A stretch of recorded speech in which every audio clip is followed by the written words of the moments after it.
बच्चों, मैं अपने YouTube चैनल अमित क्लासेस में आप लोगों का हार्दिक स्वागत करता हूं। अभिनंदन जबरदस्त तरीके से करता हूं बेटे। जैसे आप जानते हैं बेटा, हम कंटिन्यू क्लासेस आपको प्रोवाइड करा रहे हैं मोस्ट इंपोर्टेंट क्वेश्चंस की। और चैप्टर बाई चैप्टर हम चल रहे हैं मोस्ट इंपोर्टेंट क्वेश्चनों को लेकर, जिसमें आज बेटा हमारा चैप्टर होने वाला है 3, जिसका नाम है वैद्युत विभव तथा धारिता। इस वाले में आज पहला टॉपिक पढ़ाएंगे बेटा आपके लिए धारिता के बारे में। किसके बारे में पढ़ाएंगे बेटे? हम धारिता के बारे में पढ़ाएंगे। संधारित्र पहले पढ़ेंगे, साथ ही साथ संधारित्र के बाद हम पढ़ेंगे धारिता। संधारित्र पढ़ेंगे और धारिता, संधारित्र की धारिता पढ़ेंगे। संधारित्र, ठीक है बेटे, इसको पढ़ेंगे बेटे। उसके बाद हम आगे धारिता के बारे में बात कर रहे होंगे, ठीक है। तो बेटे क्या बोलेंगे आप इसमें? संधारित्र है क्या बेटे?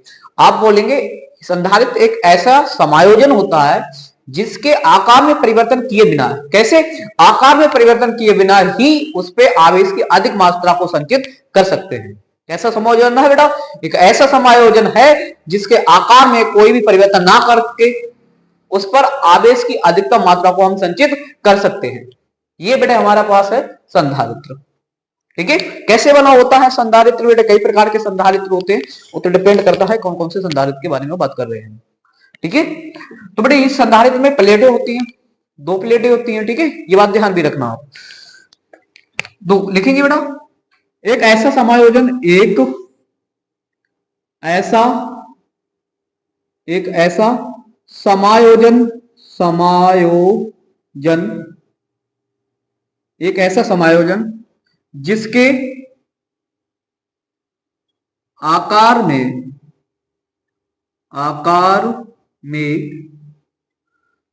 थोड़ा सा सही कर दूं, 1 मिनट। जिसके आकार में परिवर्तन किए बिना, आकार में परिवर्तन किए बिना आवेश की अधिक मात्रा को समायोजित कर सकते हैं या संचित कर सकते हैं। मात्रा को संचित कर सकते हैं,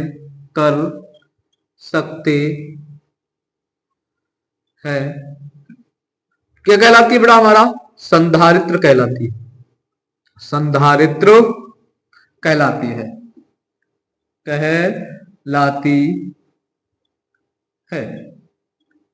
ठीक है। ये बेटे मेरे पास है संधारित्र। कैसा होता है थोड़ा सा समझने की कोशिश करेंगे। संधारित्र दिखते कैसे हैं उनके बारे में थोड़ा सा पिक्चर बना के आपको समझा रहे हैं। देखिए बेटे, यहाँ पे आपने देखा होगा कुछ सेल टाइप में होता है बेटे, हमारे पंखे वगैरह में लगाया जाता है।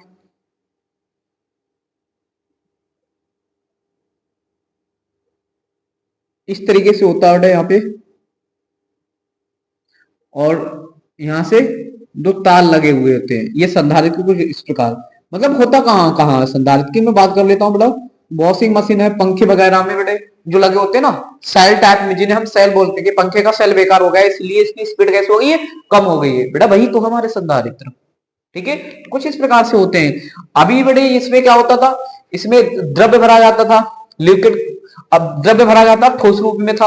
अब के जो आ रहे हैं बेटे संधारित्र, उनमें ऑयल आता है। ऑयल वाले जो है वो अच्छी क्वालिटी के अब संधारित्र आ रहे हैं बेटे, ठीक है। बेस्ट क्वालिटी के संधारित्र कौन से? जिनमें ऑयल भर के आ रहा है ना आज के समय में, जिनकी लगभग कॉस्टली कीमत स्टार्टिंग है मेरी अंदाज से 100 रुपए या 90 से लगभग स्टार्टिंग होती है उनकी, ठीक है। तो बेटे मेरे पास वो संधारित्र है। अब पढ़ेंगे बेटा थोड़ा सा धारिता के बारे में। धारिता क्या होती है? धारिता, अच्छा इससे पहले थोड़ा सा उपयोग पढ़ लो इसके। संधारित्र के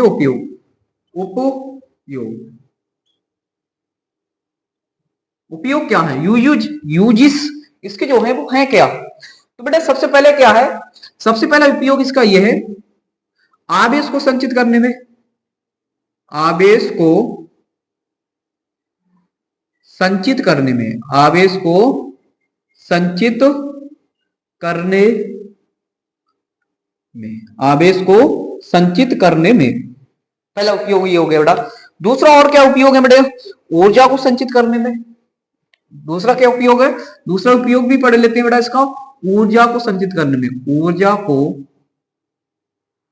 संचित करने में, संचित करने में, ऊर्जा को संचित करने में, ठीक है। आवेश को संचित करने में, ऊर्जा को संचित करने में संधारित्र का उपयोग कर रहे होते हैं। आगे बात समझ बेटे, ठीक है। तो ये बेटे इसके उपयोग है संधारित्र के।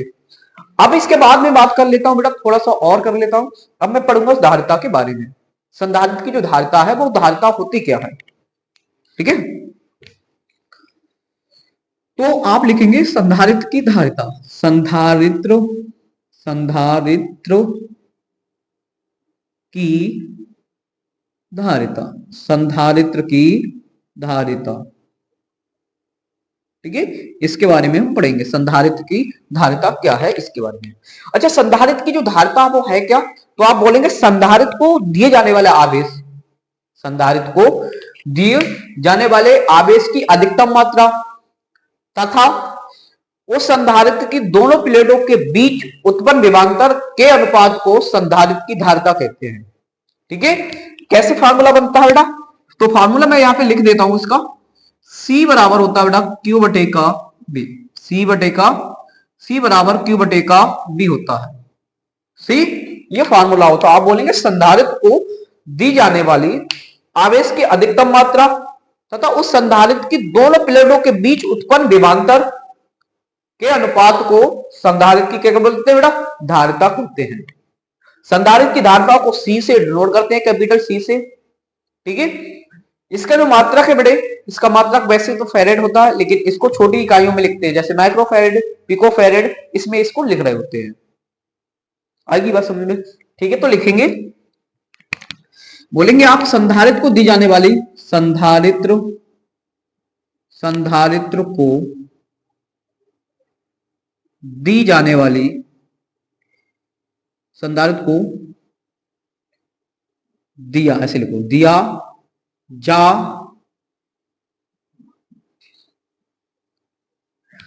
जा सकने वाला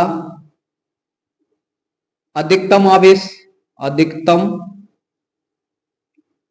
आवेश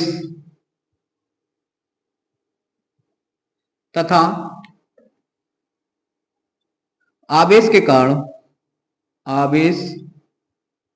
के कारण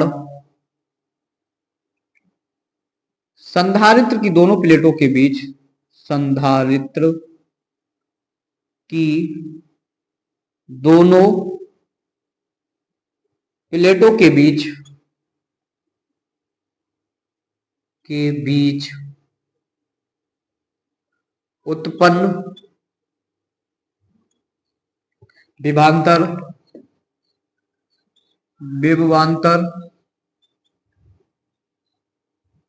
के अनुपात को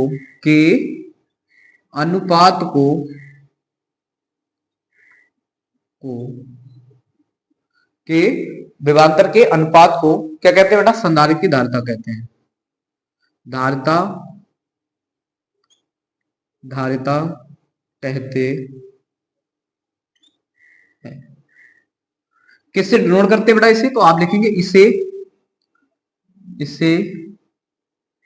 C से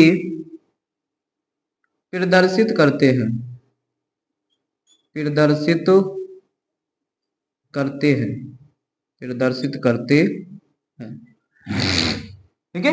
किससे डिनोट करते हैं बेटा? तो इसे C से प्रदर्शित करते हैं। इसका जो मात्रक होता है बेटा, इसका मात्रक फेरेड होता है, फेरेड, ठीक है। इसके अन्य भी मात्रक है, उनको बाद में बात कर लेते हैं बेटा। उनके अन्य मात्रक और भी हैं, क्या क्या है वे मात्रक, उनके बारे में बात कर लेते हैं।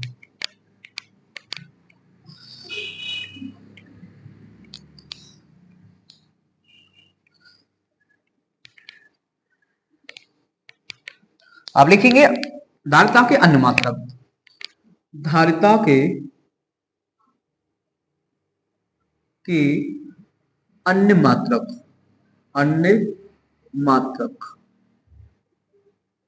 मात्रक क्या है बेटा इसके? तो बेटा एक माइक्रोफेरेड जो होता है, माइक्रो माइक्रो फेरेड।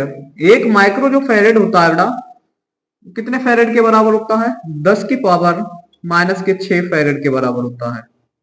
मतलब माइक्रो फेरेड है, पिको फेरेड है, वो सब इसी के एग्जाम्पल से बेटा। एक नैनो फेरेड, नैनो फेरेड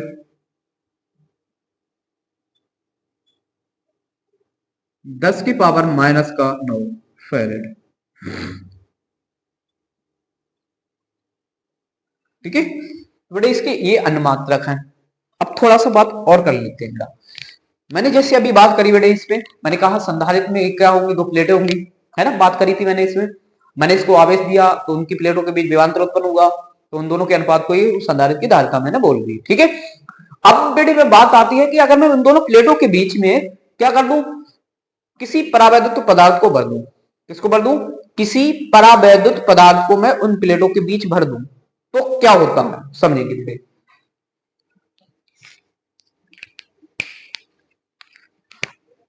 आप हेडिंग डालेंगे संधारित्र की प्लेटों के बीच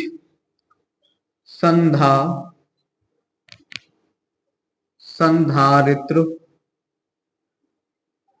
की प्लेटों के बीच परावैद्युत पदार्थ भर देने पर, परावैद्युत पदार्थ भर देने पर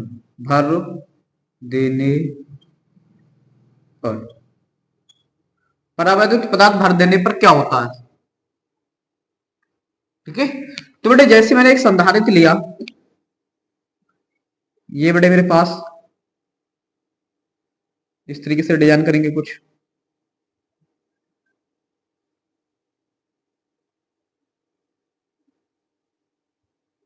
इधर मैंने क्या किया, इसको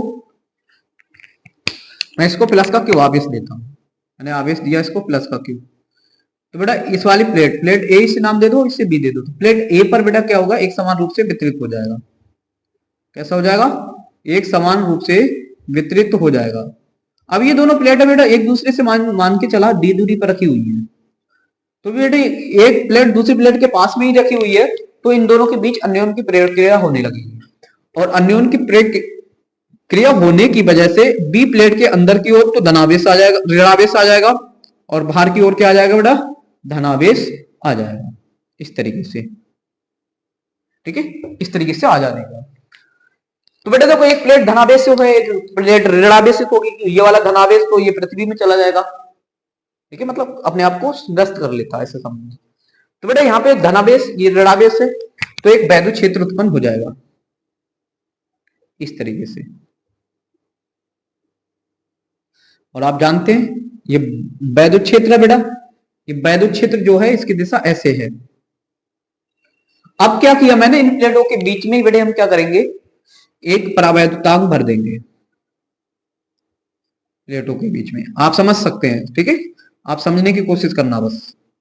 मैंने यहाँ पे परावैद्युत पदार्थ भर दिया, यहाँ पे ये परावैद्युत पदार्थ मैंने प्लेटों के बीच भर दिया।